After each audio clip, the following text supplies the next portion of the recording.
You're a good, good Father. It's who you are. It's who you are. It's who you are. And I'm loved by you. It's who I am. It's who I am. It's who I am. It's who you are. It's who you are. I see many searching for answers, far and wide, but I know that we're all searching for answers. Only you provide, 'cause you know just what we need before we can say a word. You're a good, good Father. It's who you are. It's who you are. It's who you are. And I'm loved by you. It's who I am. It's who I am. It's who I am. You're a good, good Father. It's who you are. It's who you are. It's who you are. And I'm loved by you. It's who I am. It's who I am. It's who I am. You are perfect in all of your ways. You are perfect in all of your ways. You are perfect in all of your ways. It's who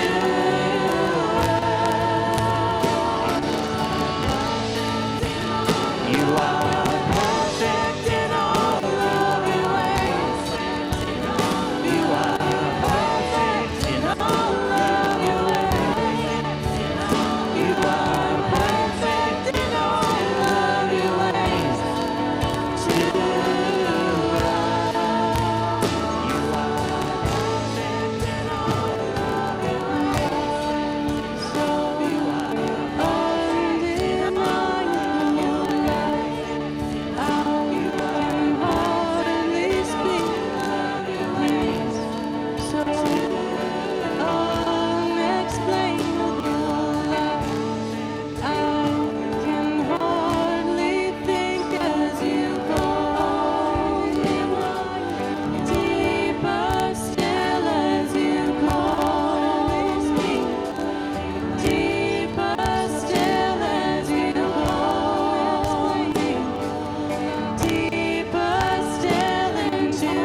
and I simply come.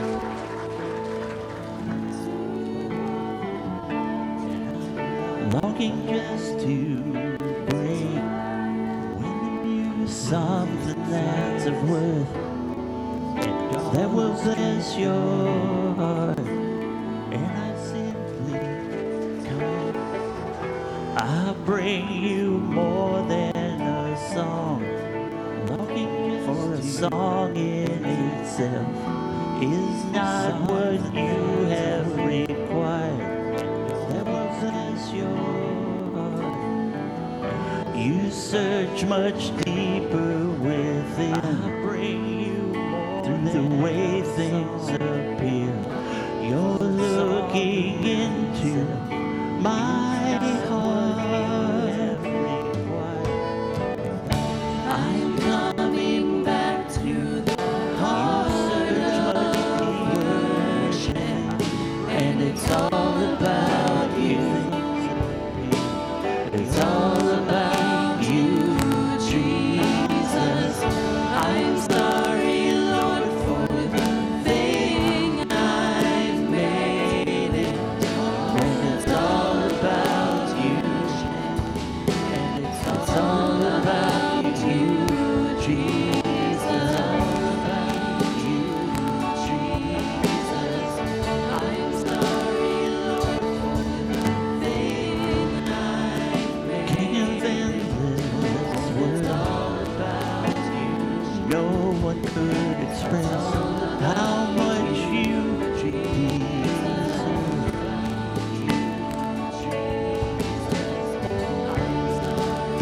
Though I'm weak and poor, all I have is yours. Every single breath, how much you deserve. I bring you more than a song, for a song in itself is not what you have required. Every single breath, you search much deeper within. I bring you through the way things appear. You're looking into my heart. I'm coming back to the heart of worship, and it's all about you. It's all about you, Jesus.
searched the world,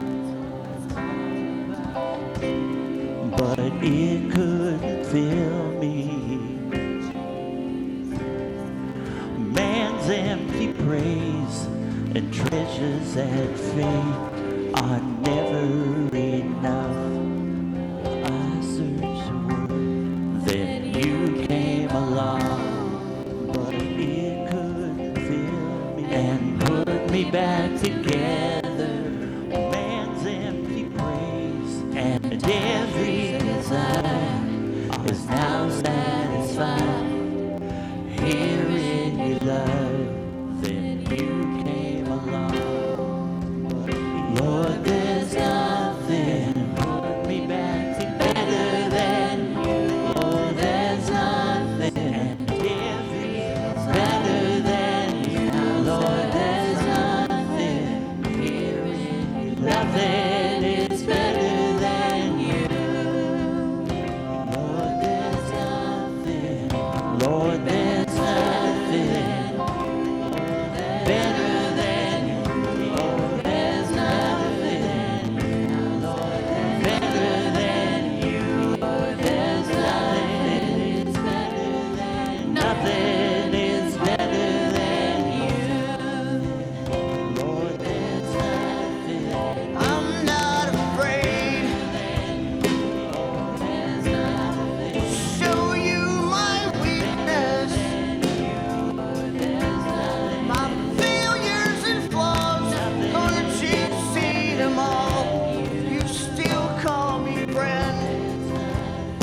I'm not As afraid the God of the mountains, to show you my He's the God of the valley. my failures and flaws. There's not a place your mercy and grace won't find me again. Lord, there's nothing better than you. Oh, there's nothing better than you. Lord, there's nothing won't find me. Nothing is better than you. Lord, there's nothing better than you. Oh, there's nothing better than you. Lord, there's nothing. Nothing is better than you. Lord, there's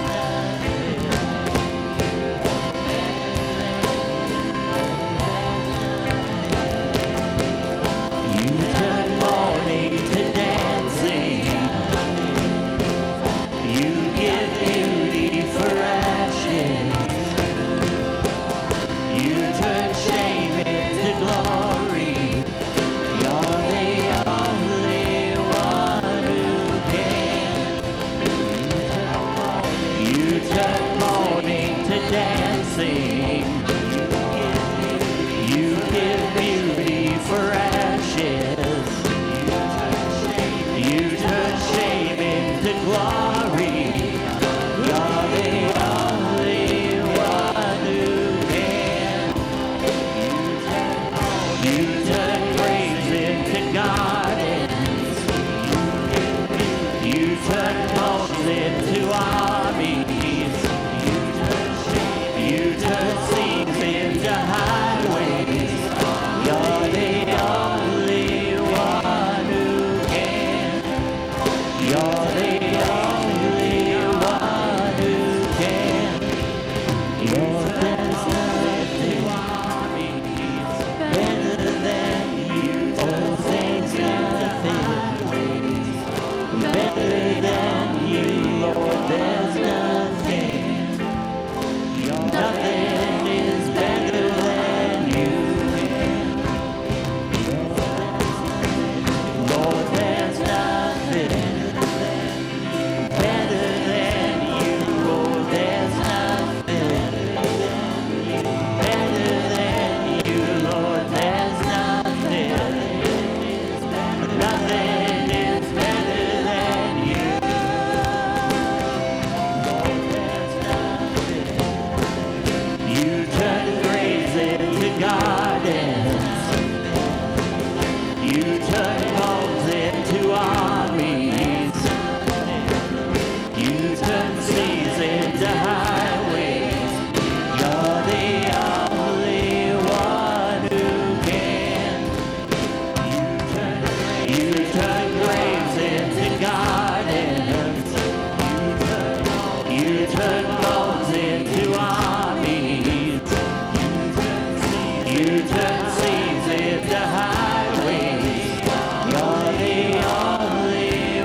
So anybody ever feel overloaded? Anybody else got stress in their life?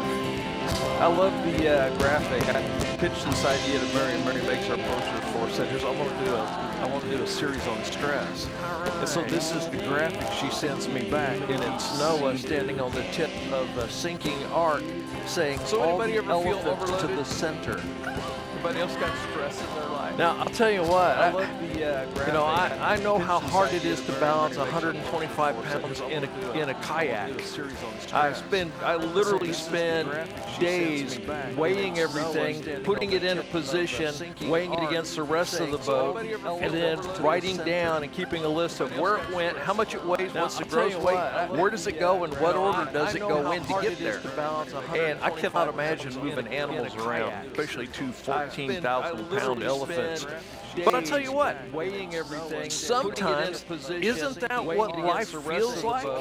And then you just got all this stuff, you're spinning plates or whatever, and you just can't get it all done.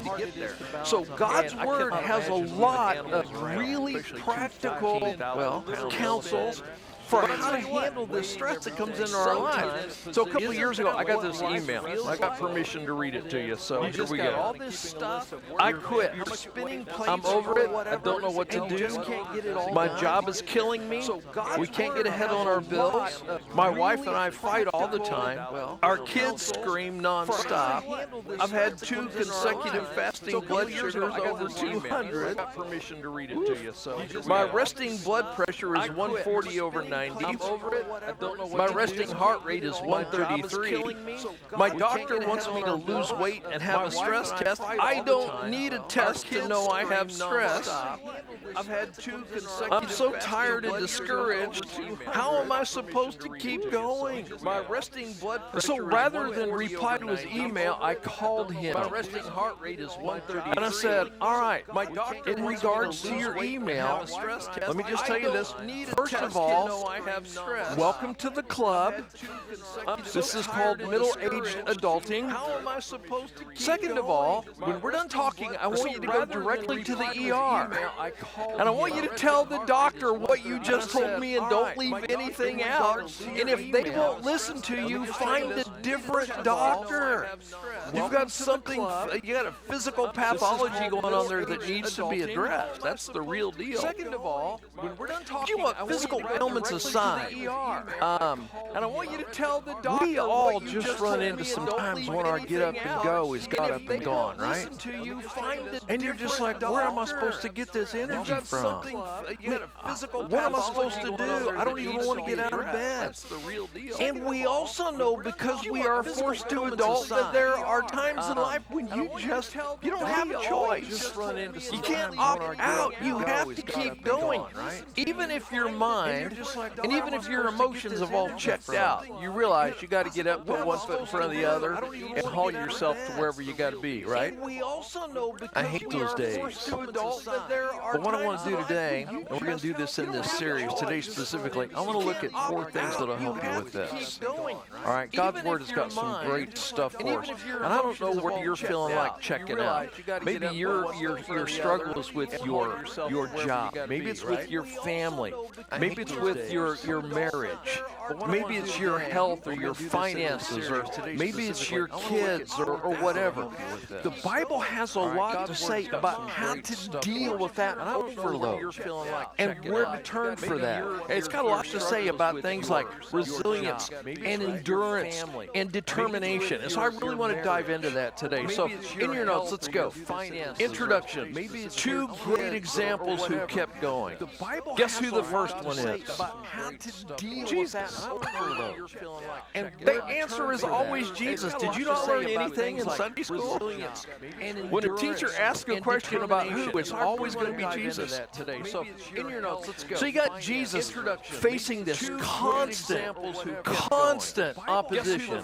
He's got religious leaders trying to stop him. He's got community leaders trying to stop him. He's got political leaders trying to stop him. They feared his popularity so much. His influence was incredible. So they decided, let's intimidate him. So some of them actually go to Jesus and they say, hey, just FYI, King Herod wants to kill you. Now, I love what Jesus said back to him. Watch this. This is from Luke 13. Go tell that fox. Okay, so let me clarify the difference between old Hebrew foxes and modern American foxes. All right.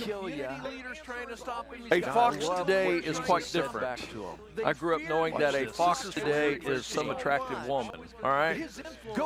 That's not what he's calling Herod. All right. Back in those days, the ancient Hebrews saw foxes as a nuisance. In fact, they killed every one of them they could find because foxes would come in. They weren't considered cute. They were considered problematic. They would kill small livestock, and they would dig holes in already rugged terrain, and your livestock would step into the hole, break a leg, and it's gone.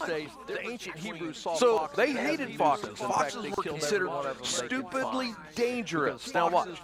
Go tell that fox that here, circle these 4 words. I will keep on casting out demons and healing people today and tomorrow. And the 3rd day, circle these 2 words. I will accomplish my purpose. Yes, today, tomorrow, and the next day, circle the next 4 words. I will keep going. In other words, he says, go tell Herod, I'm not stopping. I'm going to keep going. And so Jesus knew, even though he knew this was ultimately going to bring his death, his resilience, his endurance, his determination kept him going. So we look to him as an example. Here's another example. Paul. Go tell Herod. Now, listen to Paul. Paul's going to describe their determination and their stress under all of the abuse that's being directed at them. 2 Corinthians chapter 4. We are pressed on every side by trouble.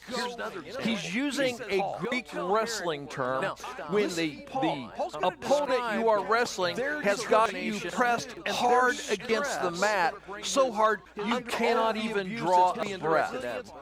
Ever experience that? Have a panic attack? There's not enough air in the room? Right? That's what he's talking about. We're pressed on every side by troubles, but not crushed and broken. We're perplexed because, underline this, we don't know why things happen as they do. Have you ever said, God, why is this happening? But we don't give up and quit. We are hunted down. And he understands that concept because he used to be the hunter. We are hunted down, but God never abandons us. We get knocked down, but we get up again and circle the last 2 words. We do what?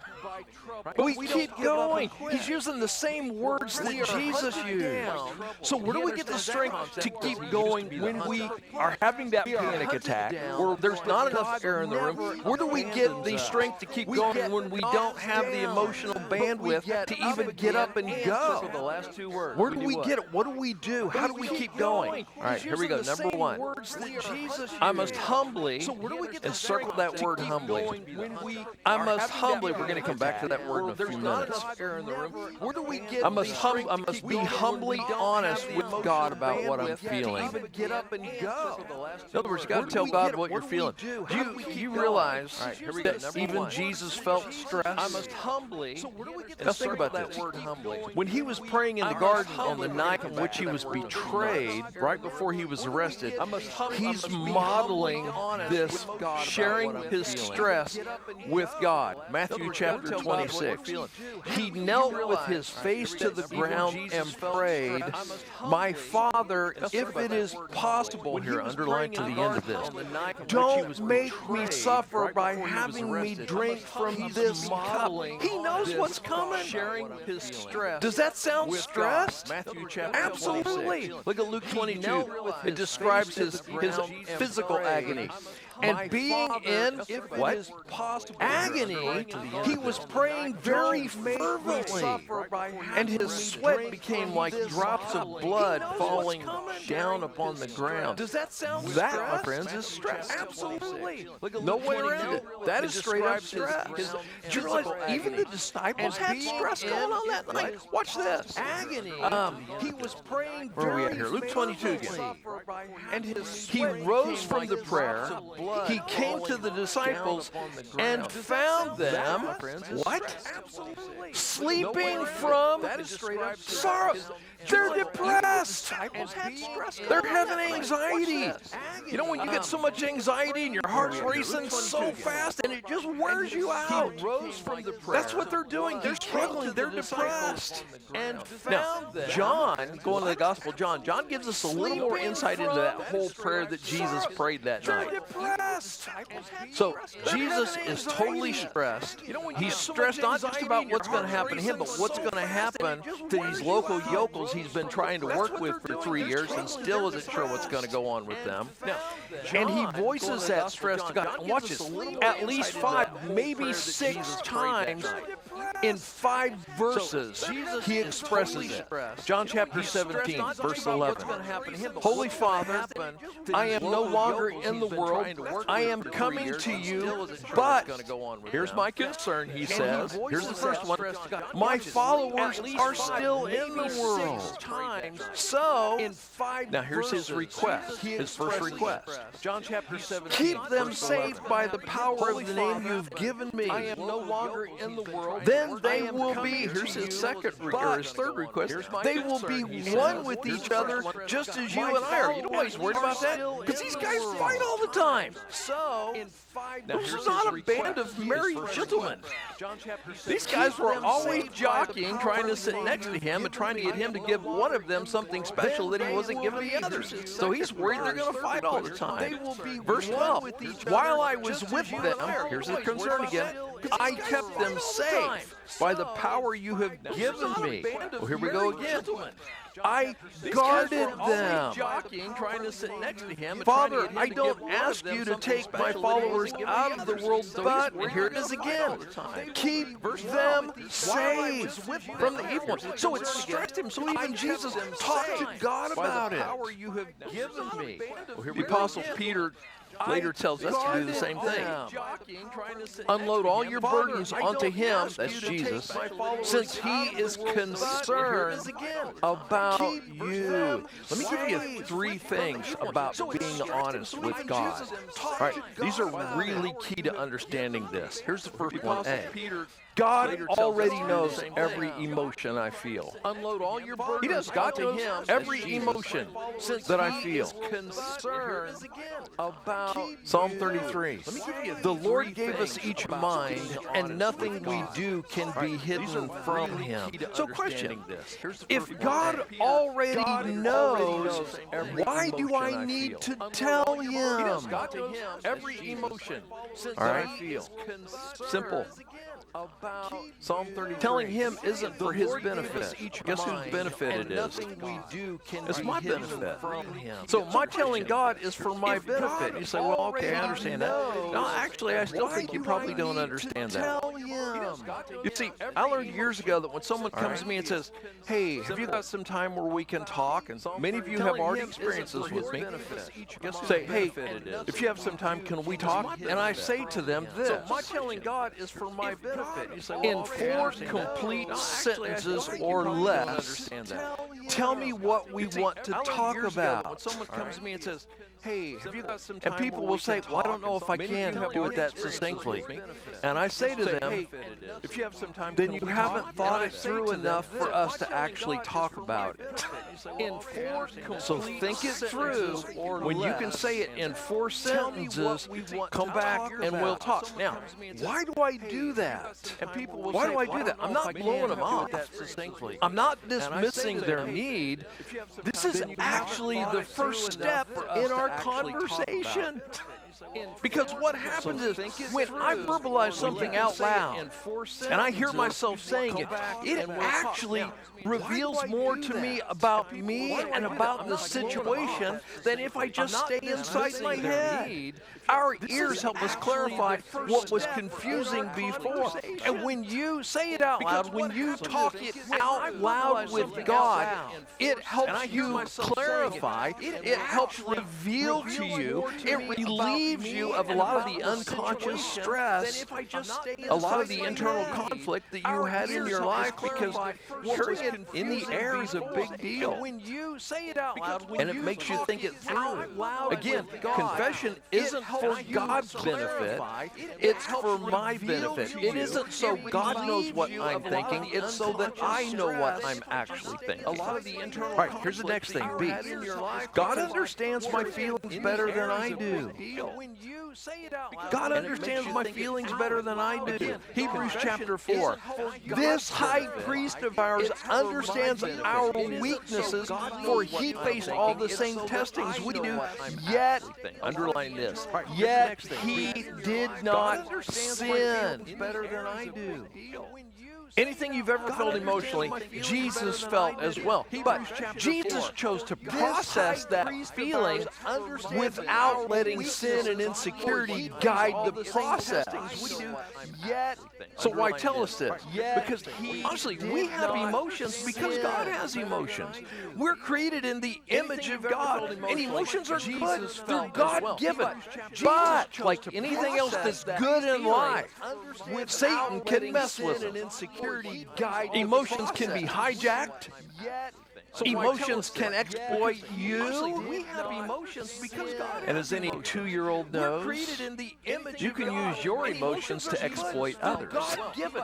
But like anything else that's and yet we continue to do it as adults as well. So your ability to feel emotion, man, that's an important part of being created in the image of God. So God understands our feelings better than we do. So we need to go to God. We need to talk to Him about those emotions. All right, C. God listens to me. And yet we continue. God listens to me. That's why you talk to Him. He actually listens. Psalm 116. I love the Lord because He hears my voice, my pleas for mercy. I will call on Him as long as I live because He turns His ear toward me. So David says, God always listens to my prayer. Here's a challenge for you and me. I do this too. I love the Lord because He hears my voice. You know, I always tell people the world would be such a better place if God would just do what I tell Him. Right? I mean, isn't that how we think about it? You know, I have a great solution if God would just do what I want Him to do. But the problem for you and me is when God answers differently than what we want, we whine and complain that He's not listening. The world would be such a better place if God would just do what I tell Him. He listens, but He's not a cosmic vending machine. He's not just going to throw out whatever you ask for and not use wisdom in that process. All right, now let's go back on our big outline. Number 2. I must humbly, circle the word humbly, ask God for strength. So Psalm 138, when I pray, you answer me and encourage me by giving me the, what? The strength that I need. You realize there's like 20 times in the New Testament where it actually tells us, ask God, but I want to look at one story in the Old Testament that has got this great life hack in it that will solve you a lot of pain if you can grasp this. So, Daniel, the prophet Daniel, this guy from the lion's den, he lived about 500 years before Christ. He lived during the peak of the empire of the Medes and the Persians. And that was a big empire. It stretched from Turkey and Egypt in the west all the way east into India. It stretched from southern Russia down to the Arabian Sea. Now, a couple hundred years later, a guy by the name of Alexander the Great is going to come along and conquer them. Remember how big Alexander the Great's empire was? That's because he conquered these guys. He basically stole an empire from them. So he inherited all of that. Well, Daniel had found himself in this highly dangerous situation. And he asked God for help. Now, here's God's response, and it reveals a really key point for you and me. Daniel chapter 10. This is God's response to Daniel. Don't be afraid, Daniel. What? Since the first day you began to pray for understanding, since the first day you began to humble yourself before God, because of that, your request has been what? Heard. Don't be afraid. Listen, the beauty of this thing, the attitude that moves God to answer is an attitude of humility. It's an attitude of humility. From the very beginning, Daniel never went in and told God, hey, so here's how I would solve this if I was you, right? God, here's what needs to happen. He never tried to boss God around. He didn't tell God how to answer the prayers. He didn't try to blackmail God, saying, well, God, you said in your word. It's an attitude of humility. Didn't try to blackmail God. Instead, he's humbled toward God, and because he was humbled toward God, that allowed God to respond. One of the poetic ways that the ancient Hebrews used to describe humility was like this in Psalm 51. The sacrifices of God are a broken spirit, a broken and contrite heart, oh God, you will not despise. That's a poetic way of saying God loves humble people. God loves humble attitudes, humble hearts.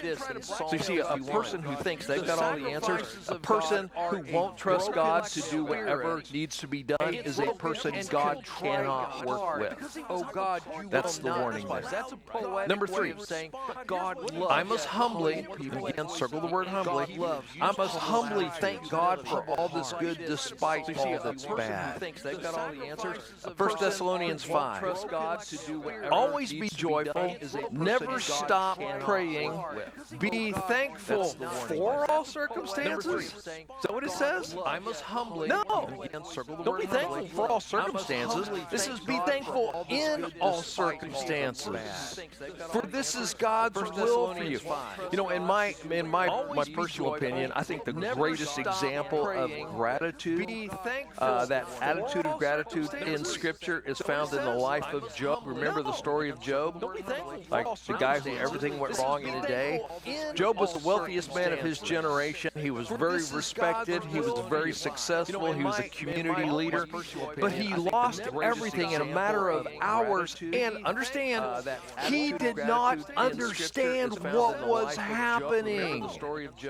Now, let's just read. Follow with me. Watch what happened to him that day. Job chapter 1. Now, on the day when his sons and his daughters were eating and drinking wine in their oldest brother's house, a messenger came to Job and said, the oxen were plowing and the donkeys feeding beside them, and the Sabeans attacked and took them. They also slew the servants with the edge of the sword. I alone have escaped to tell you. Now watch. While he was still speaking, another also came and said, the fire of God fell from heaven and burned up the sheep and the servants and consumed them. And I alone have escaped to tell you. While he was still speaking, another also came and said, the Chaldeans formed 3 bands and made a raid on the camels and took them and slew the servants with the edge of the sword, and I alone have escaped to tell you. While he was still speaking, another also came and said, your sons and daughters were eating and drinking wine in their eldest brother's house, and behold, a great wind came from across the wilderness and struck the 4 corners of the house, and it fell on the young people, and they died, and I alone have escaped to tell you. You had a bad day. You're taking one down. Right. So, what does this have to do with thanking God when stuff goes bad? Watch verse 20. Job stood up and tore his robe in grief. He didn't deny he was sad, right? He's not denying the grief. Then he shaved his head and fell to the ground to what? What does this have to do with thanking God? Yeah, circle the word worship. Stuff goes bad. That was his motivation. He fell to the ground, brokenhearted, crushed, grieving, mourning, and he fell to the ground to worship. He said, I came naked from my mother's womb, and I will be naked when I leave. And the Lord gave me what I had, and the Lord has taken it away. Praise the name of the Lord. Underline the whole last sentence. In all of this, Job did not sin by saying, God, why are you doing this to me? And I will be naked when I leave. Isn't that interesting? The Lord gave me what I had, and the Lord has taken it away. Now, at one point, King David was wrecking his own kingdom in a civil war against his own son. Underline the whole last sentence. David, his family, man, you talk about dysfunctional. There's nothing on TV or Netflix that even comes close to this guy. God, why are you oh, doing man. this to me? And I will be naked when So I leave. he's at war with his son, Absalom, who, by the way, had so much hair, he was proud of it. Every year they would weigh his hair. Civil war against his own son. Apparently, you know, rich people probably There's nothing on would TV weigh or his hair. Netflix that He even comes decided close to declare war on his dad. Started a big civil war. Part of the army went with him. Part of the army stayed with his dad. It was a big mess. So he leads an attack on the palace. Basically, David is forced to flee Jerusalem. He is gone. He's out in the wilderness running for his life with people chasing him to kill him. Absalom, once he's in the palace, goes in the palace, finds his dad's favorite wife, and sleeps with her. So he leads an attack on the palace. That's kind of saying, I'm king now. This was a bad thing. to flee Jerusalem. So David's experiencing this intense emotional, this physical distress. He's facing betrayal. He's facing rebellion. He's facing the threat of death. He's lost his kingdom. He's lost his family. And he's in the desert, and he finds himself alone, and he writes this song. David's experiencing this intense emotion. So here I am in the place of worship. He's hiding in a barren desert. I guarantee you there's nothing growing where he is. Facing the threat of death. He's lost his kingdom. He's eyes open. Finally, he's in the desert, drinking in your strength and your glory, and in your generous love. I am really living at last. So here I am, because he's fully trusting God now. My lips brim praises like fountains. I bless you every time I take a breath. My arms wave like banners of praise to you. Listen, having an attitude of gratitude for what God has given you, even when things are going terrible, even when you are overloaded, even when it feels like your word is crashing down, makes the worst circumstances you can experience bearable, because you realize this is not all there is in life. Having an attitude of gratitude for what God So ultimately, really, it comes down to focus. That brings us to number 4. I must humbly, circle that word humbly again, that's key. I must humbly and constantly keep Jesus as my focus. So it's really true in a psychological, and a philosophical, and a spiritual sense that we become like whatever we focus on. So our focus can significantly influence our behaviors, our attitudes, and ultimately it can really change our identity. So 3,000 years ago, Scripture started warning us in this. Look at Proverbs 23. For as he thinks in his heart, so is he. You become like whatever you focus on. In Psalm 115, there's this warning about creating your own focus, creating your own idols, and then just focusing on them. Psalm 115, and those who create their own gods and focus on them become just like them. You focus on. So logically, it follows whatever you focus on is important. So what should you focus on? The writer of Hebrews says this: we must focus on Jesus, the source and the goal of our faith. He saw the joy ahead of him, so he endured death on the cross and ignored the disgrace it brought him. He didn't focus on the disgrace. He focused on the joy, which, by the way, was you and me being saved. Now he holds the honored position, the one next to God God the Father on the heavenly throne. Think about Jesus, who endured opposition from sinners so that you don't become tired and what? Give up. You and me being saved. So the way we gain these qualities of resilience and endurance and determination is we keep focusing on what we see of God, what we see of Jesus through His Word, through the testimony of others who know Him as well. Watch this from 2 Corinthians 3. So the way we gain these. But whenever someone turns to the Lord, the veil is taken away. It's the veil that blinds us to a bigger plan, to what's going on in the world. For the Lord is the Spirit, and wherever the Spirit of the Lord is, there is freedom. So all of us who have had that veil removed can see and reflect the glory of the Lord, and the Lord, who is the Spirit, makes us more and more like Him as we are changed into His glorious image. Now, as I wrap this up, let me close with this story. But whenever someone turns to the Lord, when I was in high school, I didn't have time to play chess, but I always liked chess. that blinds us to a bigger And plan, what's going on in the world. I went to a high school chess tournament that some of my friends were playing in, and there was this guy from Indianapolis who was kind of an amazing chess player. If you looked at his record, the thing that was amazing about it was he did have a few wins, actually quite a few wins, but he didn't have any losses. Into His glorious image. But he had a ton of draws. He had a ton of ties.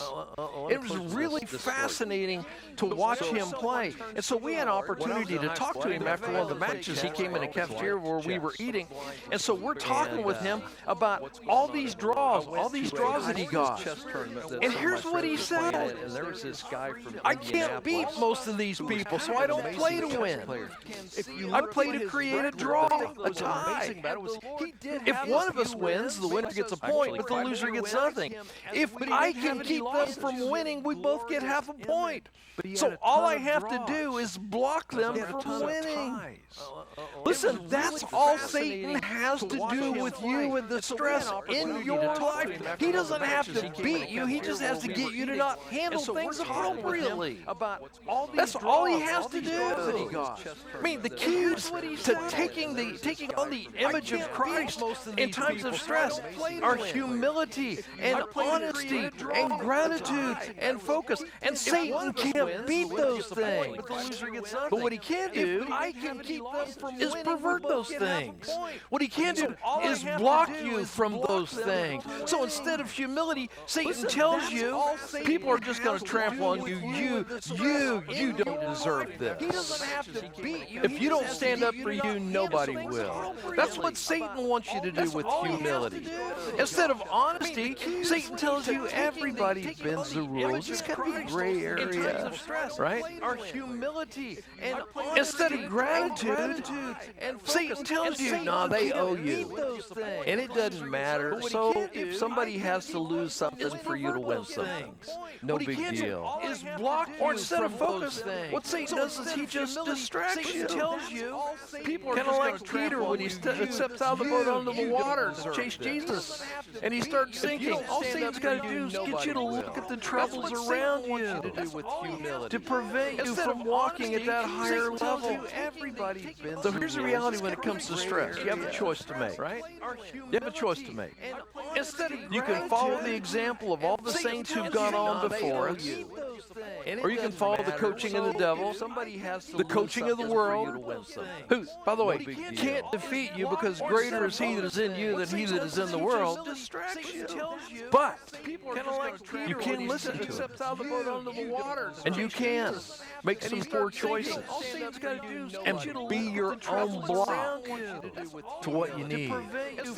So when stress comes, and we'll talk about this more over the next 4 weeks, when stress comes into your life, life, how you choose to respond to follow it. the example of all the Job, saints in the who've midst of gone his before grief, us, in the midst of his or you stress, can in the follow midst the of his coaching of the devil. loss, Somebody has the coaching decided, of the I'm world. going to drop to the ground. By the way, he can't defeat I'm not you going to because deny my greater is he grief. I'm that's going in to be you than honest he about that's my in the grief. world.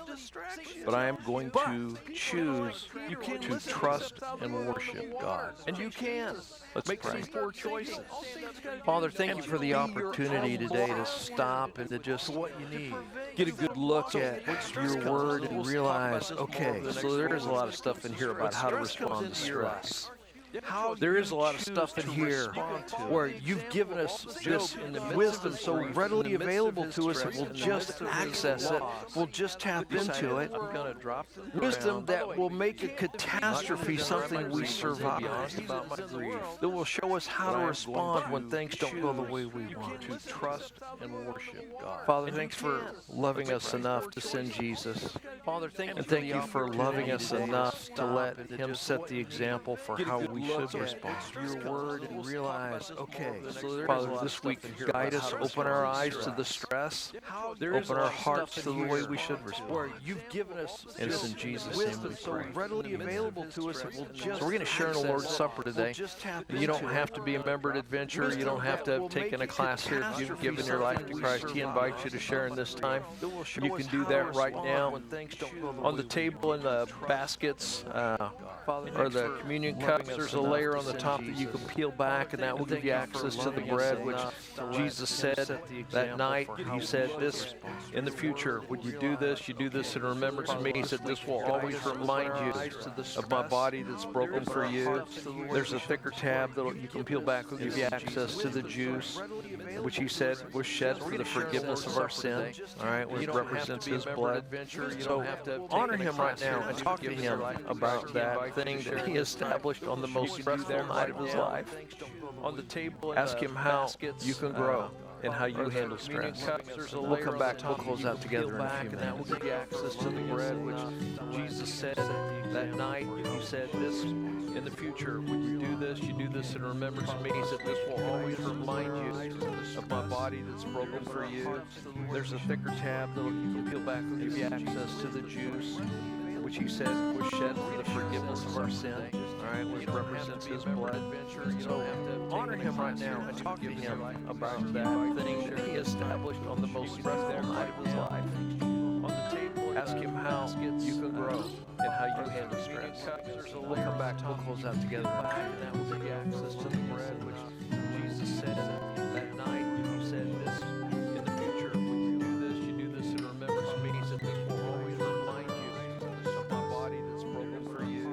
There's a thicker tab that you can peel back and give you access to the juice, which he said was shed for the forgiveness of our sin, all right, which represents his blood. So honor him right now and talk to him about that thing that he established on the most stressful night of his life.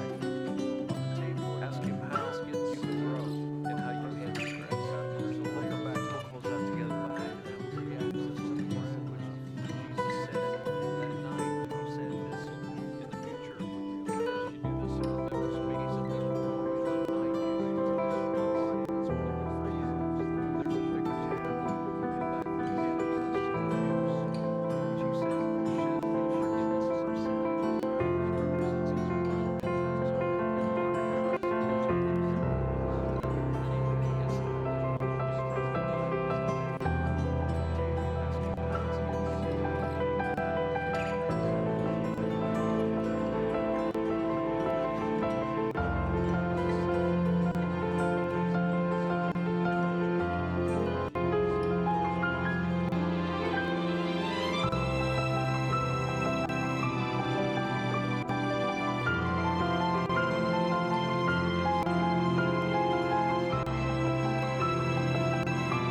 Okay, a couple things for as we wrap things up. The women's breakfast is next Saturday morning at 9 o'clock. If you have been baptized recently and haven't picked up your baptismal certificate, those are down there on the steel table down there. So you want to pick those up. And then just a reminder, summer's always kind of a financially sparse time for us. We want you to take time off. We want you to go be with your family. Go out and camp on our land. There's some electricity out there on the pad. You can plug in out there and cook things or whatever you need to do. Go out there and fish and all that kind of stuff. But the three things we ask you to do when you're gone this summer, one is remember to pray for your church. We need you to pray for us because we're still open, still doing business, still helping people. Number two, if you got kids, we want you to talk to your kids about what they miss about adventure so they'll be excited when they come back. A lot of great stuff going on in our kids ministry and our youth ministry. And the third thing is remember to include us in your financial planning while you're making those trips and stuff. That's great. You get a chance to go on the big boat. Believe me, I'm all about being on the boat on water. I'm all about that. I don't understand the concept of being in a boat with more than just me, but I'm all about that. But just remember your church. We want to be here when you come back. We still have ministry going on. All right? Okay. Hey, it's been good to be here with you today. If you would, bust your tables, clean up after yourself, and have a great rest of your weekend. Going on in our kids ministry and our youth ministry. And the third thing is remember to include us in your financial planning while you're making those trips and stuff. That's great. You get a chance to go on the big boat. Believe me, I'm all about being on the boat on water. I'm all about that. I don't understand the